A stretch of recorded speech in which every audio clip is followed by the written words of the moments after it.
Assalomu alaykum hurmatli yurtdoshlar.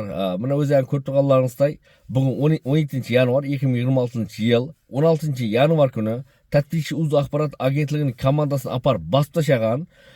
Bu yerda jiddiy sabablarni men o'zim ko'rmay turibman. Bu albatta mening fikrim va shunga men o'z fikrlarimni bildirib o'tmoqchiman. Sababi bu yerda Tatbiqchi axborot agentligining komandasini apar bosib tashlagan.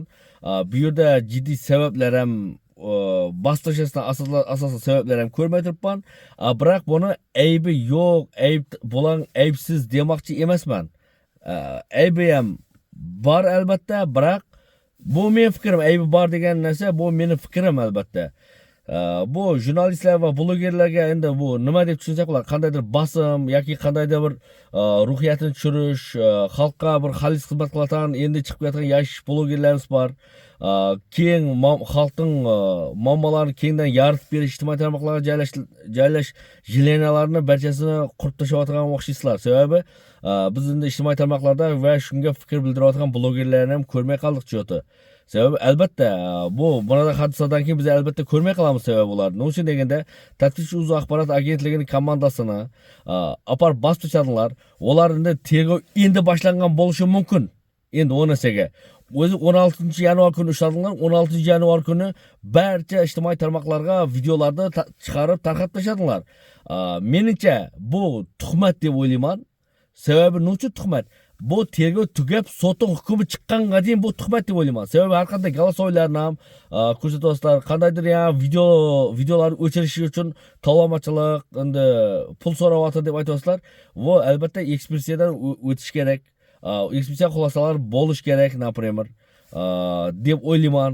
Keyin sotning xulosasi chiqadi. Sot haqiqatan bular tovlamachi, firibgar deb o'ga sotning qarori chiqqandan keyin bu narsani ijtimoiy tarmoqqa yoritsa durust bo'lar edi deb o'ylayman. Endi bular tapatasi tapir-tupir bosdi, akeldi. Toshkent shahar matbuot xizmati sразу videolar tarqatib chiqarib tashladi. Bizlarga kelgan bo'lsak, bizlarda materiallar yotdi, anchagina materiallar yotdi. Biroq bizlar tergov sirni fosh qilib qo'ymaylik. Bu mumkin emas. Tergov tugagunga qadar, sotning hukmi chiqqanga qadar videolarni yoritib berish, boshqa qilish bu mumkin emas. Sababi tergov sirni fosh qilishga bo'lmaydi. Biroq o'zlariga kelgan bo'lsak, u sizlarga Toshkent shahar ichki ishlarni aytayotiraman men.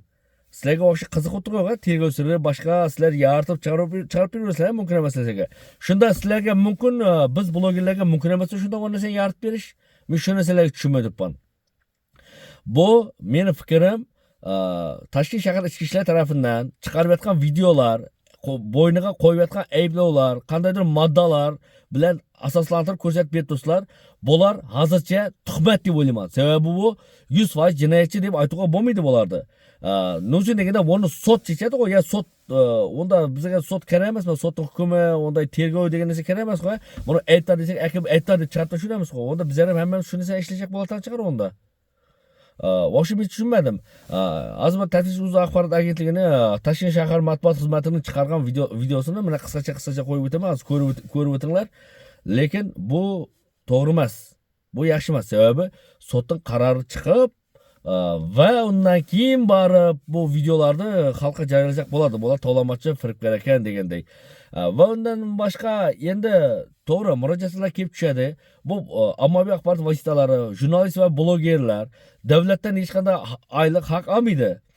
Endi bu yerda xalis xizmat qiladigan ham bor fuqarolarga va pulli xizmatlar ham bor. Uni albatta o'zi belgilab qo'yadi. Hozir men просто tushuncha, men fikrim, bu yerda pul olganmasa shartnoma asosida deb turibdi. Shartnoma asosida o'shotdan tushadi, o'ga налог to'lanadi. Shartnoma bilan ikki taraf kelishgan holda o'tirdi. O to'lamachilikqa yetmaydigan chiqadi deb o'ylayman endi. Endi bu fikrim to'g'ri. Endi ba'zi bir голосовойlar qo'yib tursalar, u ekspertdan o'tmaganda, ekspertdan o'tmagan narsalarni sizlar tergov sirlarini fosh qilib chiqarib turibsizlar buni.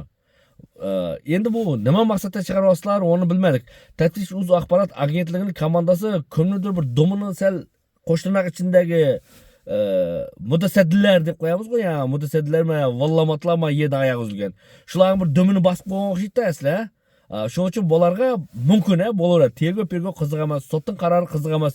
O'zlari ayblab, o'zlari modda qo'yib, bu jinoyatchi deb 100% to'liq aytib, bu gumondor shaxs desanlar to'g'ri bo'lmaydi. Men shu narsaga tushunmayapman. Endi bu yoqda juda qiyin bo'layotir. Bundan keyin ham qiyin bo'ladi, sababi korrupsiya yanada kuchaygan bo'ladi. Endi shunda endi sudda Tashqi o'z axborot agentligi o'tib chiqishidan mumkin, bilmayman. Bu ham sud hal qiladi, vaqt ham ko'rsatadi. Va endi sud bo'ladigan bo'lsa, endi ochiqlik va shaffoflik bo'ladigan chiqar deb o'ylayman. Endi xudo xolasa kanalimiz kuzatib borsangiz, albatta sudga qatnashamiz, ochiqlik bo'ladigan bo'lsa va uni xalqimizga yaratib berishga ham harakat qilamiz. Xudo xolasa. Uni kutamiz albatta, uni kuzatamiz uni. Va undan tashqari fuqarolarimiz, xalqimiz dardini biz orqali, biz endi qanday desak ekan, bir usultur ovoz kuchaytirgich deb biz hisoblaylik. Xalqning dardini biz yaratib berib va ijtimoiy tarmoqqa chiqarib kengaytib bergandan keyin unga tegishli mutasaddilar ko'rib, unga tegishli javobgar shaxslar ko'rib chiqib, o xalq fuqarolarning muammosi yechilib turibdi shuning orqasidan. Sababi bu blogerlar, xalqimizdan shunday xarid qilayotgan blogerlarimiz juda ham ko'p. Antikorrupsiya ommaviy axboroti, taftish o'z axborot agentligi deganday shunday blogerlarimiz juda ham ko'p xalqqa va O'zbekiston ahlini shuncha yordam ko'rsatayotgan, shuncha qo'llab-quvvatlayotgan shunday blogerlarimiz va jurnalistlarimiz juda ham ko'p. Lekin uni jurnalist blogerlar ochiqlik va shaffoflik bo'lmasa, muhtaram prezidentimiz ham aytib turibdi. Ochiqlik, shaffoflik bo'ladi, shunda o'sish bo'ladi deb turibdi. Biroq muhtaram prezidentimizning siyosatidan bu qarshida bu ko'rinib turibdi menga. Menimcha. Nima uchun deganda bu blogerlar har yoqda qisib qo'yayotir. Maqsad nima o'tiribdi? O'zbekistonda blogerlarning barchasini yo'qotishmi, qo'rqitishmi? Yuragida mard yigitlar bor, mard blogerlar bor. Ular duxini o'tirib tashlashmi? Qanday o'tiribdi maqsad? Videoni ko'rib chiqamiz, davom eting. O'zbekiston hali ochiqlik siyosatiga tayyor emas deyman. Mana 3 kunmi 4 kun oldin Maqajonani olib kirib ketdinglar, taftish uzdagi. Mana endi Jahongir To'laganov, Sardor akamlarni mana bu hozir Rodiga olib kirib ketishdi, Mirzo-Ulug'bek Rodiga. Men aytaman-da, prezident ochiqlik siyosati, jurnalistga tegma, gapirma deyapti. Jurnalist o'zidan o'zi jurnalist bo'lib qolmagan-ku. Bu qonunlarni biladi, huquqlarni biladi yoki undan yuqori turuvchi tashkilotlar jurnalistning nazoratida o'zi turgan bo'lsa, o'zlaringni bir ichki ishlar biriktalariga men hayron qolaman-da.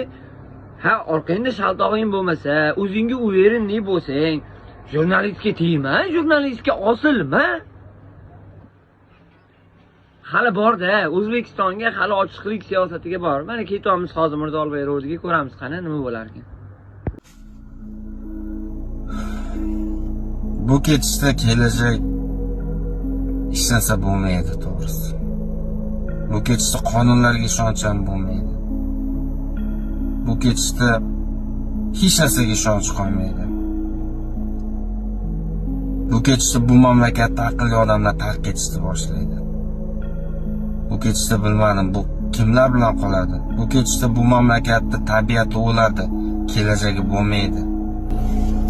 Xalqqa xizmat qilish kabi yuksak faoliyatni bulg'ab, oddiy aholini qiyinchiligidan past niyatlarda foydalanib, jamoatchilik nazorati bo'lgan adolat pardasini tovlamachilik va firibgarlikka aylantirgan taftish uz xodimlarining qilmishlari haqida so'z yuritamiz. Buncha xodimlarni davlatda boshqa qiladigan ishi yo'qmi? Ko'rgan narsamga men jin emasman, ko'rib turib ko'rmadim. Qarang-chi, yog'da boshqacha gapirmang. Bir xil gapiring bo'ldi. Hokim bo'l, siz nega so'z o'ylayapsizga? Yaxshilab o'qing. Meni fikrimni tugatguncha gapirmay turing. Mana Namangan viloyati Mingbuloq tumani hokimligi prezidentimiz oborayotgan ochiqlik siyosatiga qasddan qarshilik qildi. Nima noqonuniy topshiriq bajaryapsiz? Shuni aytmaysizmi boshida? Nima qilasan? Buzib sud qarorisiz. Jim o'tirmaysanmi? Men o'zim kiraman, aka. Endi qarshilik qilmaysiz. Oyog'i yerdan uzilgan va alomat deb shularga aytiladi. Ishingizga omad. Javob bera olmayapsizmi? Kim javob bera olmayapti? Sizni funksional vazifangiz nima? Men juda sizga hozir atchot beraymi? Funksional vazifammi? Bo'ldi, kelasiz, men sizga atchot ham beraman. Gaplashib ham qo'yamiz siz bilan. Yo'q-e. Tushundingizmi? Bidirlamay boshqa unaqa xodimlarga, boshqalarga, o'zidan katta odamlarga o'tda sakrab, boshqa qilib jurnalistlarni men sakramayman, men faoliyatini sharmanda qilgan keyin safar.